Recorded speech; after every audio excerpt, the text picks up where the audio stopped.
I saw you spying on me earlier. No, it wasn't. Okay. See you tomorrow. Good.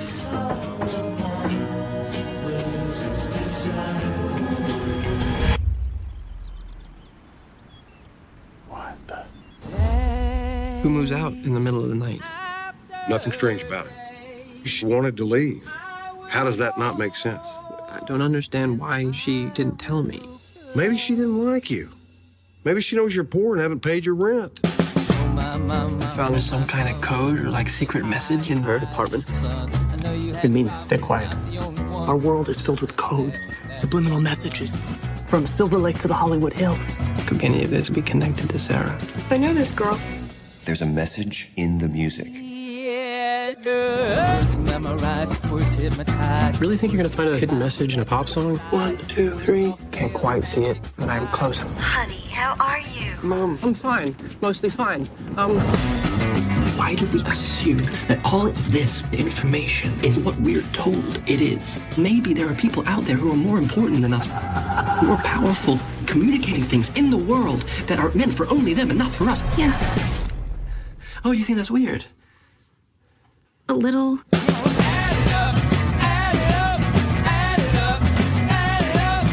Welcome to Purgatory. Good to be here. You're living in a carnival, hoping to win a prize. What are you gonna win?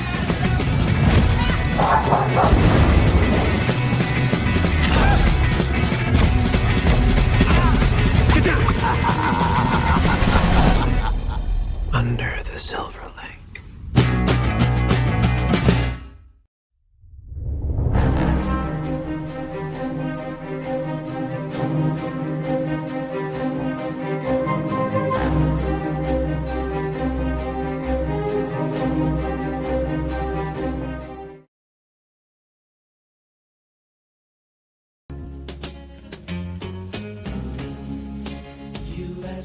Hello folks, my name is Micah, and today I'm going to be diving in depth on my thoughts, theories, and takeaways from Under the Silver Lake. I recently watched this film for the first time as part of a film club that I started with a group of friends, and I was immediately enamored by it. There's a lot to dissect in the film, and there will be spoilers ahead, so if you've not seen it, for the love of everything, please go watch it first. It's totally worth your time, but I will be giving a lot away about the film, plot, and specific events. Not all of the ideas in this video are my own, but I will be expanding on some theories that are already out there. I did join the subreddit for the film, which I have contributed to, but I haven't posted all of my ideas yet because I really wanted to make this video first. So without further ado, we'll first jump into some simple references from the movie about other films, conspiracies, pop culture references, etc., and then move on to more daunting parts of the film. So within the first couple minutes of the film, we get references to other movies.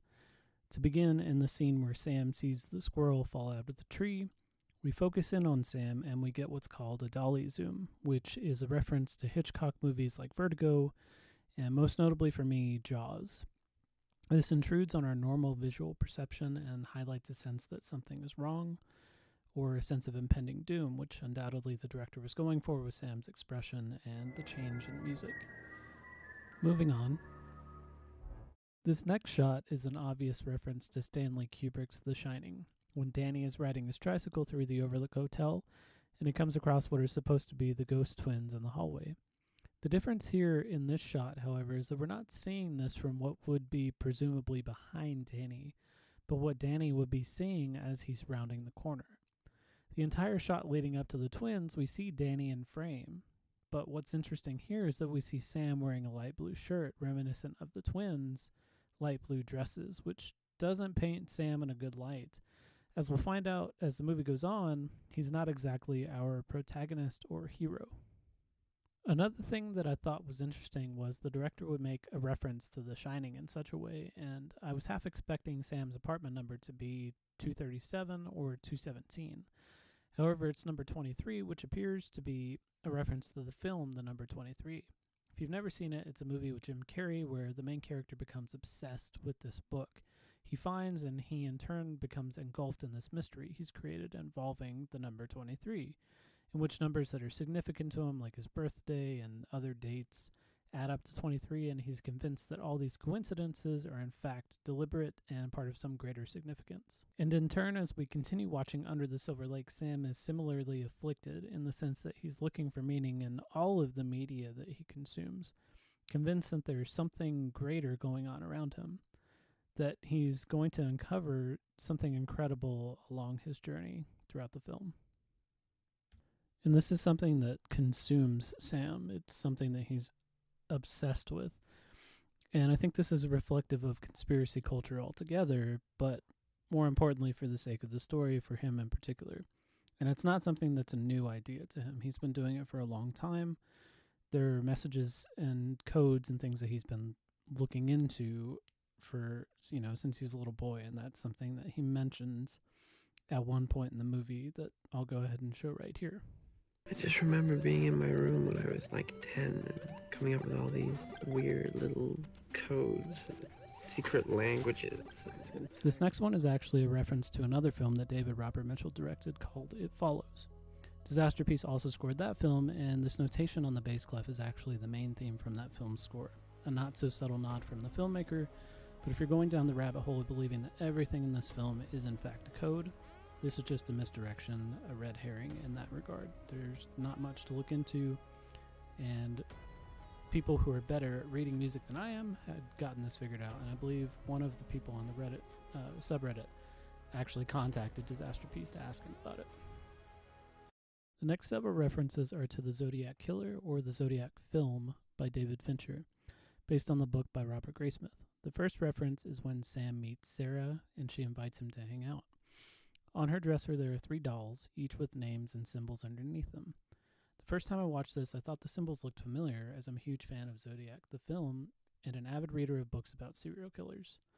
The next reference is when Sam goes to meet the author of the zine Under the Silver Lake, and there's a newspaper clipping of the original police sketch of the Zodiac Killer on his wall.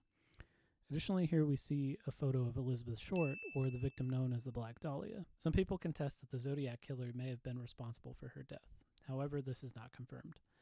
I believe this could be a reference to that theory created by former detective Steve Hodel.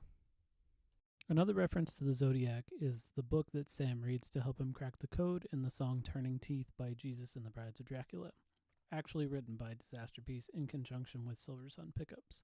This book, The Code Breakers by David Kahn, is the same book that Robert Graysmith's character, Jake Gyllenhaal, uses to crack the Zodiac's forgotten cipher in David Fincher's film.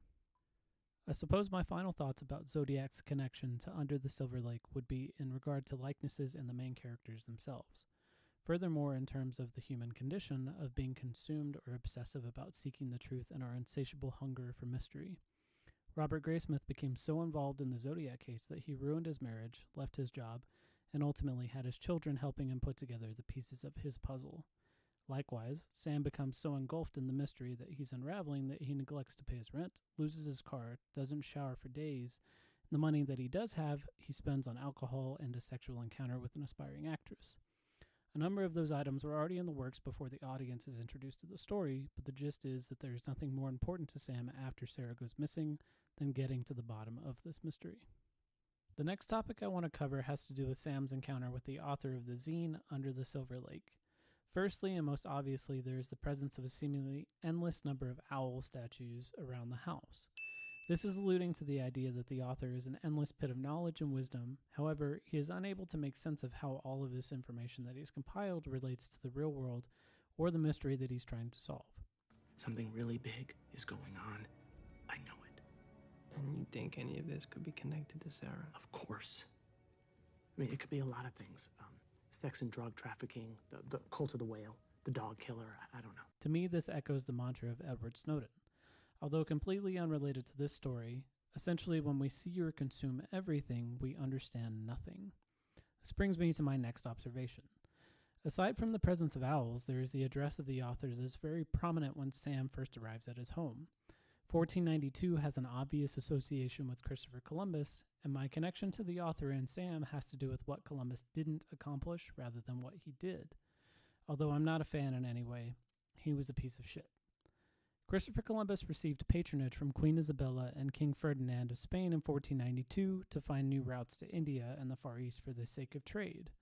He failed to do so and in turn found America. He didn't find America. And even when he got there, called the Native Americans Indians. They were not Indian.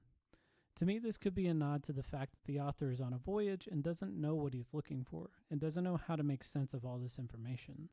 As Sam takes up that mantle, especially after the death of the author, he also doesn't know what he's looking for on his own voyage, but ultimately ends up at a destination or revelation that he didn't expect and likely wasn't what he wanted to find. Although he achieves his goal of finding out what happened to Sarah, he doesn't get the satisfaction of a great revelation in regards to the songwriter, or get a definitive answer to who is telling him to leave codes in his songs. If this seems like a stretch, consider that aside from the address of the author, another item in his home that there are several of are wooden ship replicas, 4 total of what I observed. I would have been more apt to have kept this number at 3 if I were the filmmaker denoting the Niña, the Pinta, and the Santa Maria, but I'm not a filmmaker and my opinion is inconsequential. But even if all of that isn't enough to convince you, consider this as well. On the author's wall, there is another clue that might provide some vindication here. Do you see it yet? Yes, that's a $1 bill from the Bahamas with Christopher Columbus's face on the note. His name is covered, presumably not to make this so obvious, but here is the original bill. For now, I'll leave this video at that. There is so much more I plan to cover, and even from this video alone, this isn't the last we'll see of the author's house. In the next video, I'll cover topics involving Sam's visions or dreams, his internalization of imagery and experiences, references to other conspiracies, as well as theories that I have about some of the events and characters in the film. Please feel free to comment your thoughts below, and if you want to like and subscribe, I'm not going to stop you. I don't necessarily have plans to monetize these videos. A lot of this is really just something that I felt compelled to share and get out into the open, and hopefully it will resonate with people.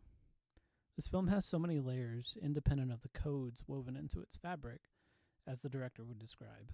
And honestly, that seems relatively difficult to come by in films these days. So when we do, I think we should cherish it and show appreciation by drawing conclusions and sharing our thoughts with one another. Until next time, take care and keep your eyes open.